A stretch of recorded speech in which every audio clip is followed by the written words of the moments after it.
tema impuestos, estamos con el impuesto a las ganancias. Recién comentaba las novedades que hay, que estaría entre 1,5 millones y 2 millones de pesos para comenzar a pagar impuestos a las ganancias. Esto lo dijo Guillermo Francos. Martín Menem, que decía también, bueno, la restitución del impuesto a las ganancias irá en otra etapa y no estará atada al debate de la ley ómnibus. Vamos a hablar un poquito de los impuestos en la Argentina también con Marcelo Rodríguez, tributarista. ¿Cómo estás, Marcelo? Buen día. Hola, buen día, gusto saludarte, gracias por el llamado. Gracias a vos por atendernos.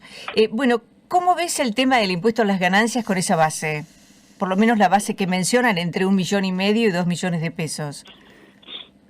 A ver, yo creo que poner como punto central del debate este parámetro tal vez sea un poquito estéril, porque lo central es la necesidad imperiosa de restituir el impuesto. Es decir, un sistema tributario no puede prescindir del impuesto que mejor pretende alcanzar la capacidad contributiva.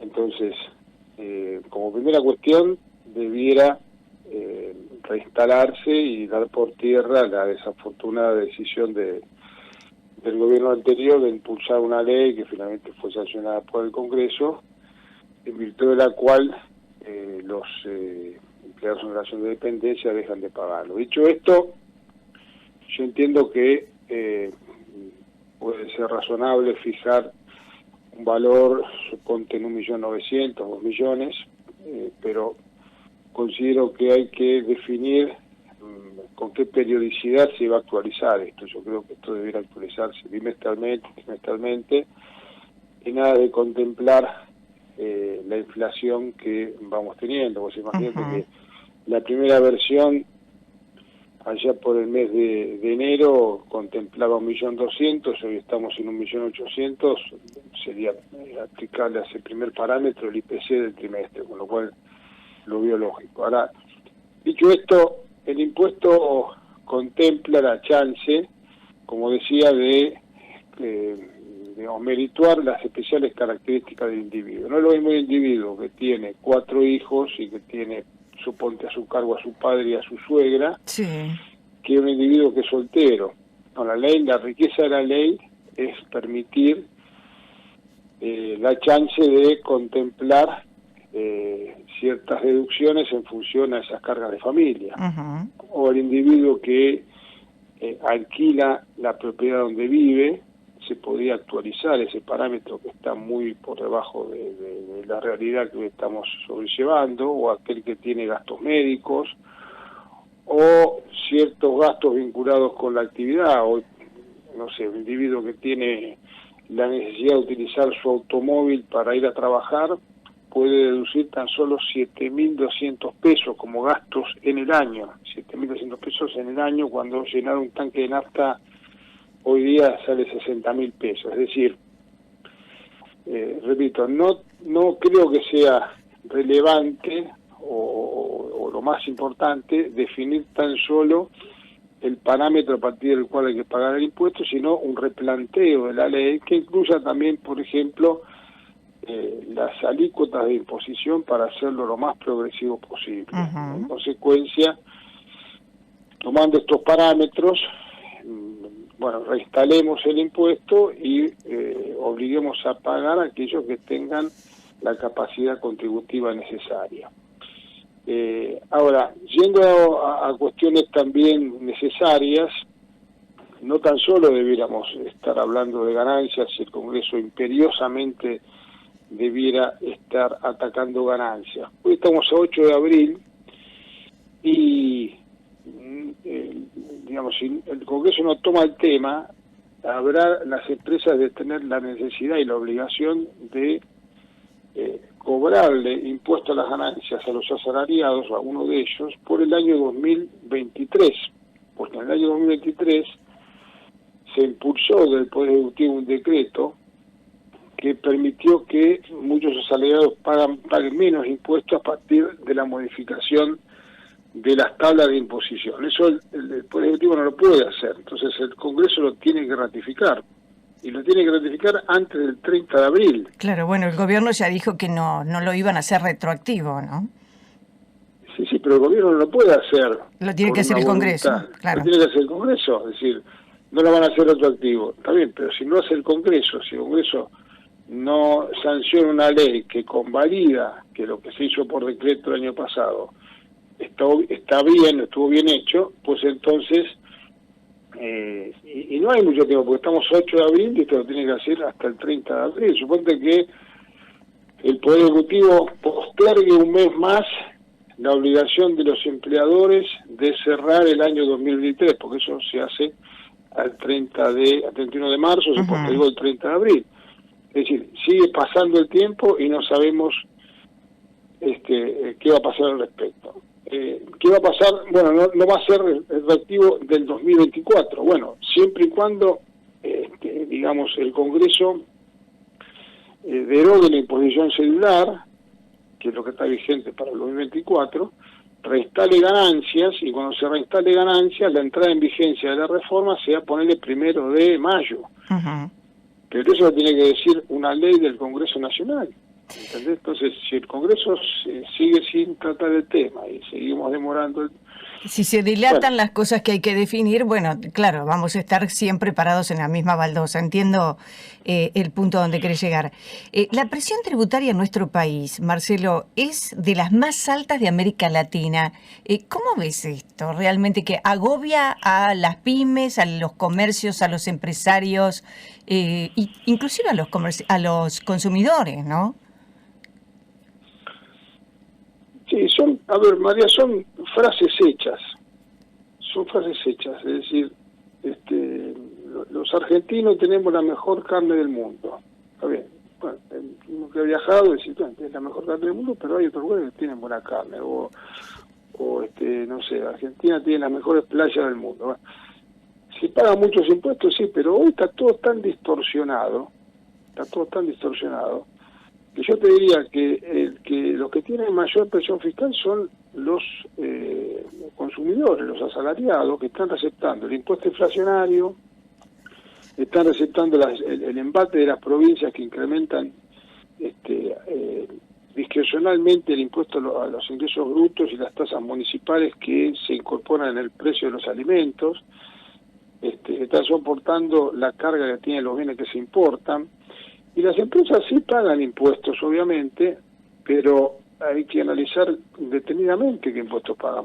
Por ejemplo, por impacto del ajuste por inflación impositivo, que una empresa que cerró balance el 31 de diciembre tiene el 211%.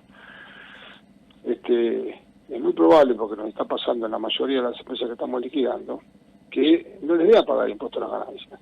¿Por qué? Porque la erosión que ha tenido en el ejercicio, la inflación, le posibilita no tener que pagar impuestos a las ganancias. Y bueno, pagan mucho IVA las empresas. No, las empresas no pagan IVA. Las empresas cobran el IVA cuando venden y tienen que ingresarlo como si fuera una cuenta corriente. Te tomo que pagan ingresos brutos y que están teniendo una presión insostenible de las provincias por la generación de saldo a favor. ¿Entendés? Pero lo que hay son distorsiones de los impuestos que están aplicados en esta anarquía que tenemos en nuestro sistema tributario, pero yo diría, hay un montón de gravámenes, ¿está bien? Hay que organizarlo de tal forma de que se pague, pero vuelvo al inicio, estamos cobrando mal los impuestos. Por ejemplo, el caso de los monotributistas. Bueno, hay que hacer algo con los monotributistas, porque un monotributista puede facturar hasta 1 millón de pesos mensual. Sí. Entonces, la gran mayoría de los monotributistas está quedando fuera del régimen. Y el fisco los va a excluir.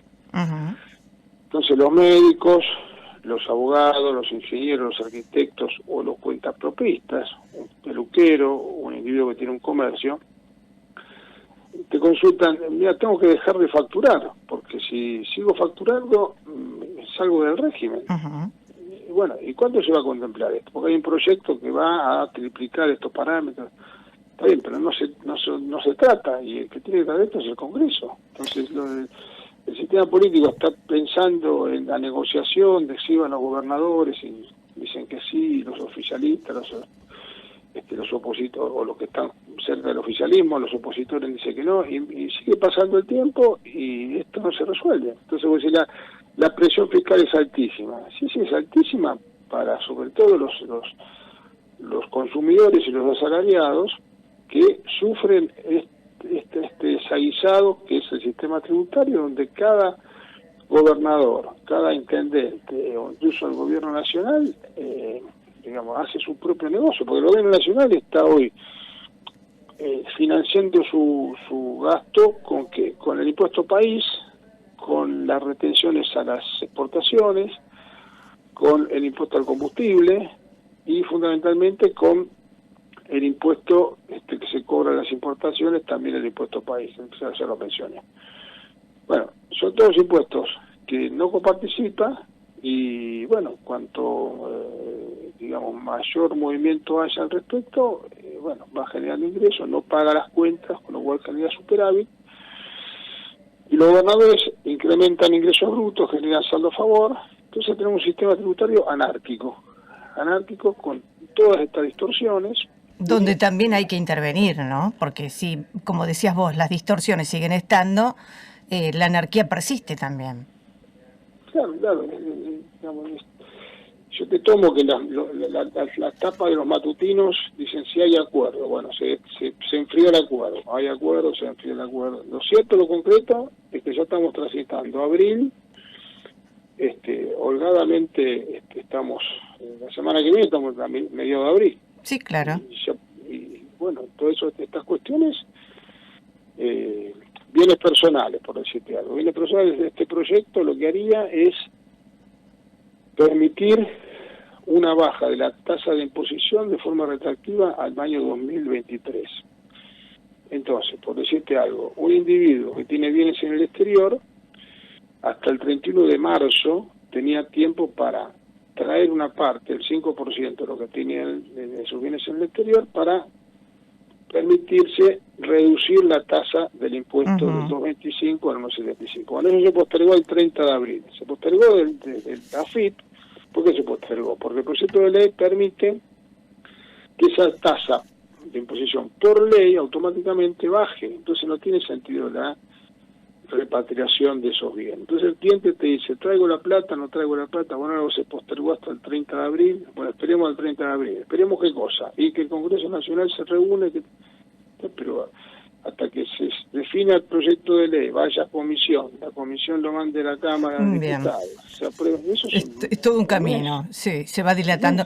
Marcelo, gracias, vamos a seguir el tema en otro momento. Muchas gracias por atendernos. Gracias por el llamado, que tengan lindo día, adiós. Es tributarista, se llama Marcelo Rodríguez. Vamos a contarte que son las 7 de la mañana, 32 minutos, y que estamos en tiempo de tanda, ya volvemos.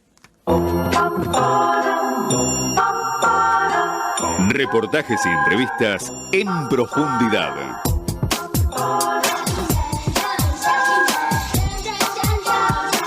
Por Atlántica. Con María Dilia Sebastiani.